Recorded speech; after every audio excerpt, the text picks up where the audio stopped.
What's going on, guys? Boom Boom Tisk here. Today we're working on the van. Got it up already on the jack stands and I've gotten started on it and doing some work right now while I have some daylight. We are refreshing the front end suspension. So we have idler arms going in, we have control arm bushings, ball joints, tie rod ends, sway bar bushings, and these right here are going to be coming out as well because we are going to go 2 inches lower to the ground. So I am really stoked to see how that's going to look like, and yeah, it's exciting just to see that we're making progress on this van. It's only been about a month right now, maybe a little bit over a month, and we're just going in on it. So I'm gonna get back to work here.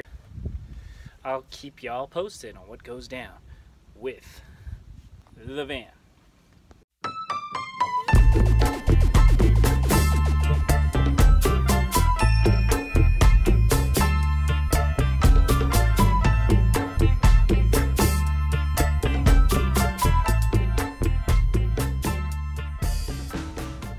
Innovative, if you ask me. So yeah, seems legit.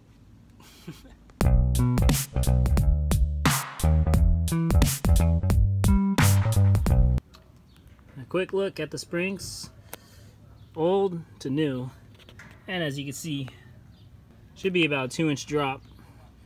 Got the ball joint out on the passenger side. We just had the press up there and hit it with the impact. And voila, it's out.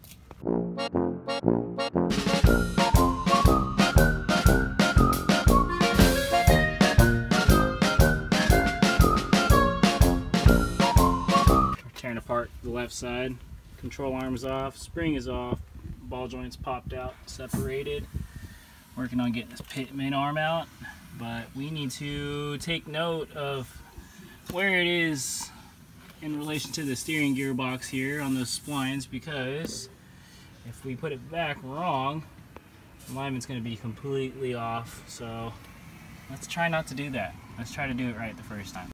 The new Pitman arm that we have here, here's the spline area, and it's got these 4 flat areas, so maybe that'll make lining it up a little bit more simple. And then we got this end right here. It's got a threaded area for where the Zerk fitting's gonna go. We'll make sure to grease that up before that's all done. Got the Zerk fitting right there and the cotter pin. So here it is. I got the steering wheel cranked all the way to the left. So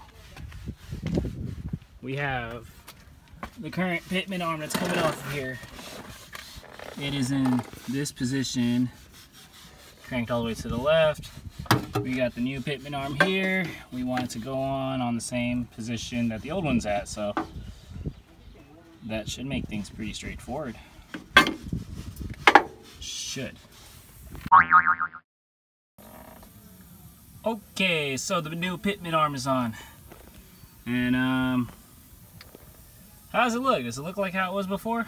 The last one I was on there? I hope so. That right there, by the way, as I have discovered, is bigger than a 1 1/4 inch socket. So I just took a big crescent wrench on there and I was able to get it off. This was also kind of a tricky spot right here because you get some clearance issues from the tie rod end trying to get it off of the center link over here. Took the tie rod off first, and then I got that out of the way, and then I was able to get this back on. And since we're doing the tie rod ends on both sides as well, these would have to come off anyways. So just a future note for myself and for you. What's going on, guys? It's been a few days and we're back at it again with the van. Just been waiting on a few parts, so this has been kind of on hold for a little bit, but as you can see here, we've made a little bit more progress. We have removed the upper control arm. Pretty much everything here is all out. Got the brakes right here hanging ever so safely. Yeah, so we just received a bunch of new parts to put in here, and let's take a look. So right here, as you can see, this is the old upper control arm, and I didn't bother popping out the upper ball joint out of the spindle here, so I just took it out all in one piece. And the reason why I didn't do that is because we got this new spindle right here. As you can see, They are DJM Drop Spindles. Should give us about another 3-inch drop in addition to the lowering springs that we ordered. This center area here is, there's definitely going to be quite a difference. So we're going to keep working on here. We also have upper control arms to replace these old ones that come complete with Preston bushings and everything like that. So it was just these two right here that we needed to remove the upper control arms. And taking a look back over here, you can see where it came from. So we have these shims in here for, looks like to be for alignment purposes. So we're just going to leave those in place. Although it is quite tempting to pull them out for some pretty cool negative camber on the front of the van. But let's not do all that just yet. Let's get it all back together, and yeah, we'll see how that goes.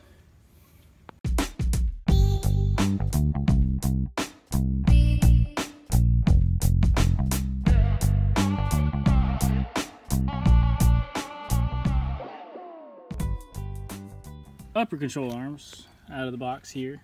Ooh, so nice. It's got new bushings in there. Everything's so nice and freshly coated. It's even got the bracket right here for the brake line and the ABS sensor, a wheel sensor there. And everything's just so new. And it's making me wish that I would have done the same with the lower ones. But oh well. We'll work with it. Updates, updates, updates. Left side, we got the upper control arm in with the Zerk fitting all in. We have the springs in, lower control arm, Pitman arm is in. We have the brakes onto the new spindles. This bracket's in for the ABS sensor and the brake hose. We also got the shock in here too. Some KYB EXCEL-Gs. And I took the bump stop off of the old upper control arm and I put it on there so that way we have a smaller bump stop. So that should give us more travel. That was pretty easy. And another thing that we had to do was just figure out how to make sure this doesn't hit when the spindle turns all the way over, and I think I got it to go pretty good. So we got it turned here, and as you can see, that side is clear. And also we had to bend back this right here, this brake hose, this guy. This was actually pushed up against the spindle here, so with that bent out of the way and ran into there, it is not binding or catching on anything. So last things to do here, we got to put the tie rod back in. So we got to go ahead and finish that up. We're going to match up the old ones, but we'll still need to get the alignment done, of course, since we're changing up a few things here. We got to tighten down the bushings up top here. I loosened them so that way I could move around the arms easier.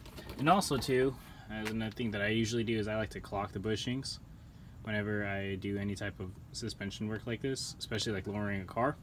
So what I'll do is I'll crack the bushings loose, and after I get the car to a new height, I'll jack it up, jack under the control arm to what about the static height would be and then I go ahead and just tighten those down where they're gonna sit at. That way they don't bind and put less strain on the bushings themselves. All in all, not too bad. It's been about 2 weeks into this. A lot of the time was spent just waiting for parts, honestly, and then really just trial and error and figuring out what's going to work and what's not. So hopefully after this, shouldn't be too much more to do. I was going to do the brake rotors, but I'm going to actually skip out on that for now, just for time purposes, and I just want to get the suspension dialed in, and it's honestly not going to be too hard to pull the brake rotor back off if I ever want to go ahead and do that. It's just really just dust cap, cotter pin, and a castle nut on there, and then this all pretty much comes out. Oh, of course, and taking off brake caliper. Old tie rod, inner and outer, with a sleeve, and the new one. Which one do you think is which? Okay, you're gonna learn from my mistake real quick here. This is the left side, and this side the side is all good actually. So this is the tie rod in here with the outer, the sleeve, and the inner. And it's all together, cotter pinned up and all done. This side's pretty much done. I just gotta put the sway bar link in. But we're gonna take a look at the other side here and you'll see the mistake I made. Alright, so now we are here on the right side of the van. And now you'll see my mistake. Okay, so that's the tie rod in there. But this right here and that right here are on the wrong side. So it's just a matter of switching it around. But as I was tightening it down, I noticed that there was something wrong, because right here the spindle, you're not going to be able to get enough thread on there to tighten it down. And unfortunately, I actually stripped the thread on the bottom there. I just kind of threw that in there, and then I even stripped the new castle nut that's got to go down there too. So I'm gonna try to get this out and switch it around. Maybe I could still use it and not have to replace the, I guess that would be the inner tie rod. The inner tie rod is actually the longer one, so that's good to know. And the outer tie rod that is on the insider now, it's kind of like all backwards, but that's another clue right there that that was on the wrong side. So, and also these are actually threaded one direction, so when you're putting it all together, you'll notice that you have to thread one end the right way, you know, righty-tighty, and the other one is like, it might feel like it's backwards threaded, so that's just another thing to note. But besides all that, we're just pretty much finishing up here. Got most of the fittings on and greased. And the grease gun actually was a little, I had to teach myself how to use it because I haven't actually used it before. So that's the grease gun right there. All you do is pop this end onto the Zerk fitting and pump, and that's it. So actually I'm gonna have to reload this with the new cartridge of grease. We're gonna pull that rod back right there, but so we're gonna keep working on this. We're gonna do our best to finish it up today and hopefully see it on the ground. So yeah, I think it's about time. Back to work.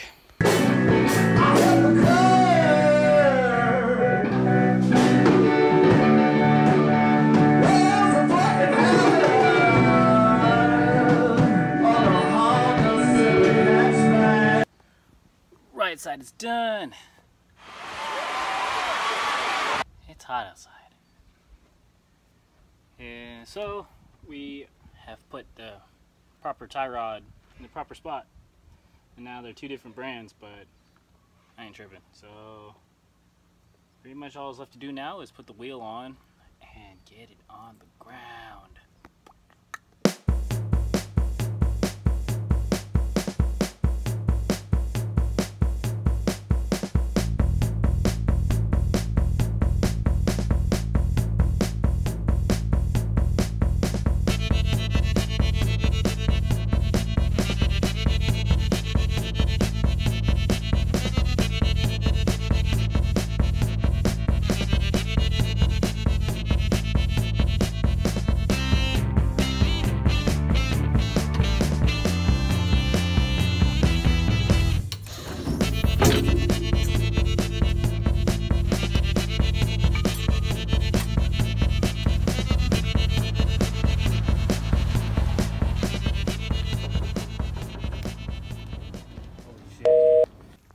So low, I just got the floor jack stuck under it.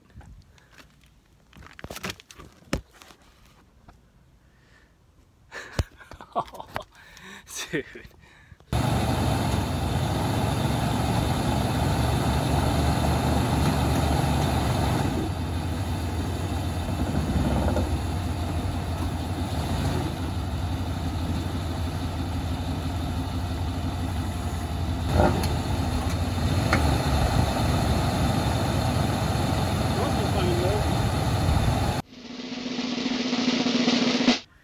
Let's break down what's going on here.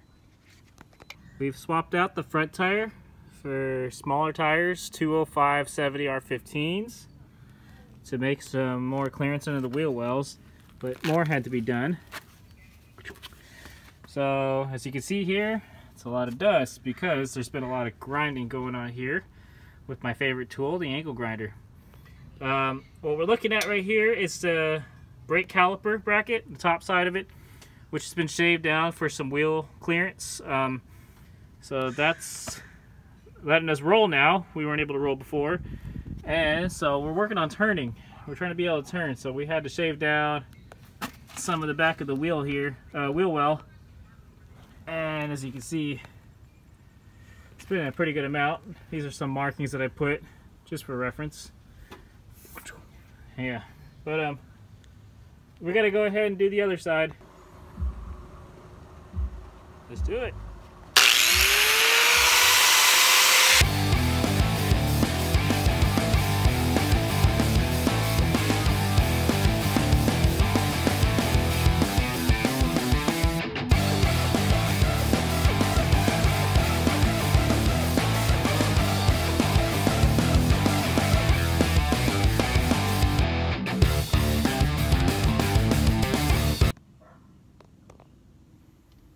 I've done worse for less.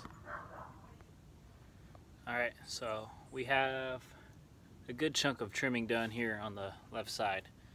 We're going to put this wheel back on and see what we got. Okay, got the left side down on the ground now. So we're going to check for clearance. Let's go ahead and start it up.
We just took her around the block. And the aftermath. That was just driving around the block. So I think we need to do something about that, huh? Maybe so.